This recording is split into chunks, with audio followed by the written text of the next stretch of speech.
Hello, this is Dr. Wells with Wells Medicine, and I wanted to continue talking about Ibogaine today.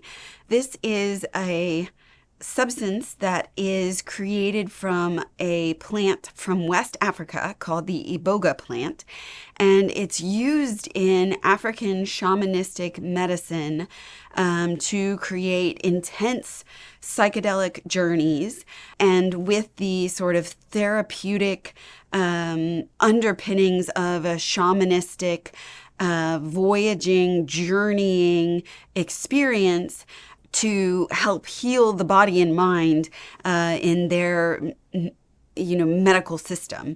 So this is relatively new to Western medicine.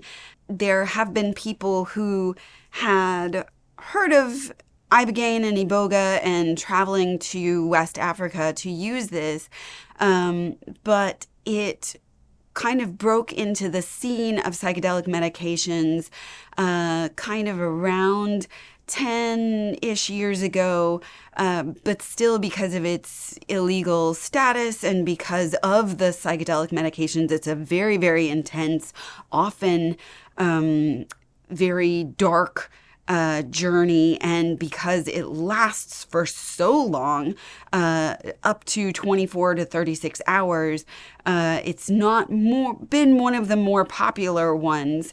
It also hasn't been as accessible because psilocybin, LSD, MDMA, those are very accessible, not legal substances, but Iboga generally isn't grown here, certainly not the way psilocybin mushrooms can be grown here. And then it's not as common because of its intensity and the 24 to 36 hours. When they're studying it, they have not had large groups be able to go through studies, and it's really expensive to study because you need therapists and medical people there for the 24 hours of the journey or the treatment. So it's been very difficult to study as well. So it just hasn't really been as popular or as easily studied, even for anecdotal reports.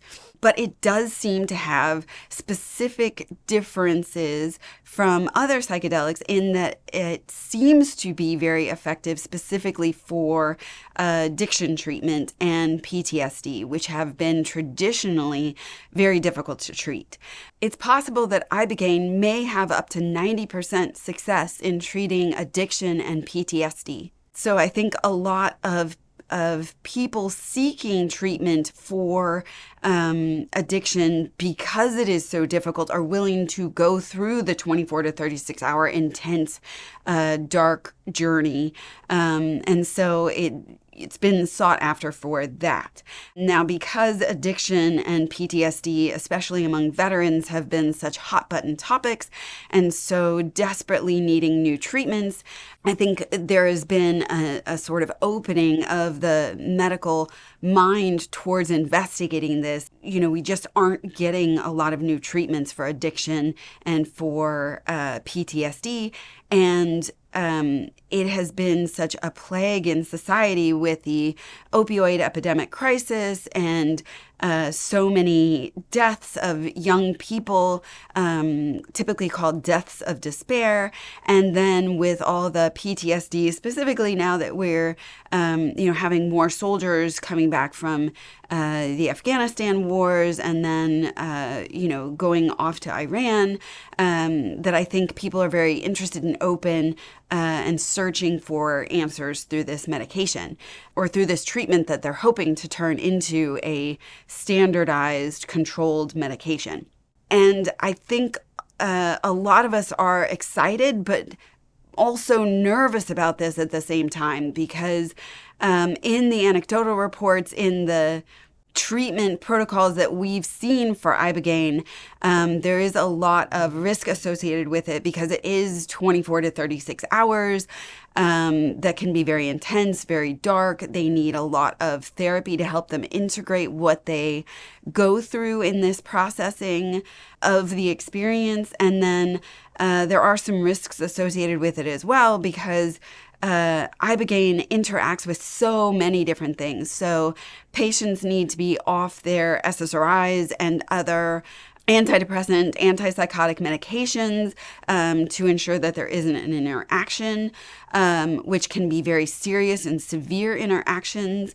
Sometimes even things like the opioids that we're hoping Ibogaine can treat the opioid addiction, taking opioids can have an interaction and respiratory depression and possibly some severe consequences when taken with Ibogaine.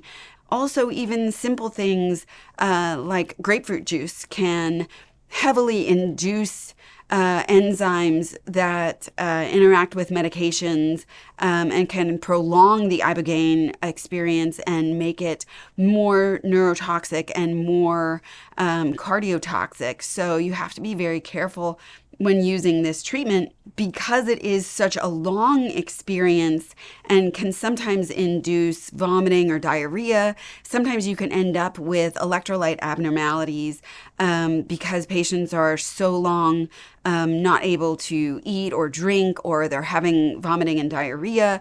The electrolyte abnormalities can make cardiovascular risk much higher. Patients also have to make sure that they've had a thorough heart workup, because Ibogaine can cause serious arrhythmias, which have resulted in cardiac arrest and death. There are other sort of indications that Ibogaine can be damaging to other neurotransmitters and connections, with some Parkinsonian-like symptoms and some neurotoxicity, including neuromuscular conditions like ataxia, which is like a difficulty to walk and inability to sort of control your limbs, which we hope is reversible, but we don't have good data on that yet.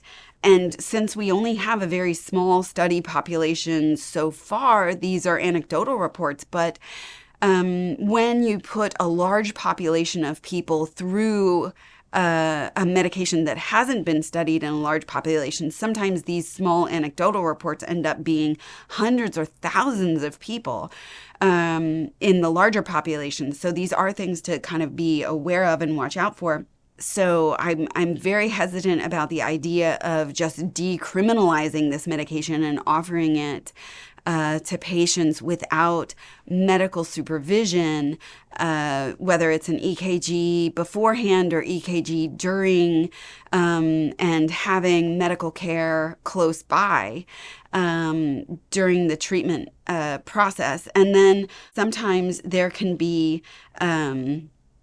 long-lasting negative psychological consequences from the journey itself if the patients aren't going through a lot of pre-screening and psychological stabilization, and then post-treatment stabilization and integration work. When this is given in sort of traditional settings, you have this sort of shamanistic scaffolding of the medication. And I would hate to see it be used in America as sort of a one-off treatment where there isn't a lot of this scaffolding and stabilization of the patient through psychological processing of it. So even though this is sort of coming on the scene and everyone's talking about it, and it does have really great potential, sometimes these things have more promise than they're able to deliver. And sometimes we need to, through careful study, figure out the populations that are at high risk of using this medication so that we can mitigate any dangers. And sometimes it's really important to figure out whether the risks actually are much higher than the reward when you study it in a larger population, and the proper way of monitoring and making this treatment as safe as possible, both psychologically and through neurotoxicity and cardiovascular study.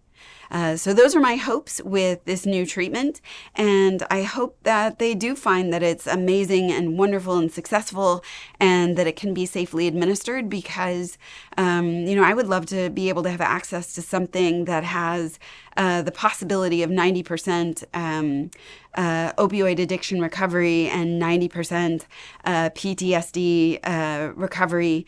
But during the time that it's being studied, we still have ketamine, which has a 60 to 70% success rate, and we have stellate ganglions, which are specific for PTSD, and we have TMS, which has also a 60 to 70% success rate in anxiety and depression. There's a lot of great hope in the future, but there are some things that are pretty successful for right now.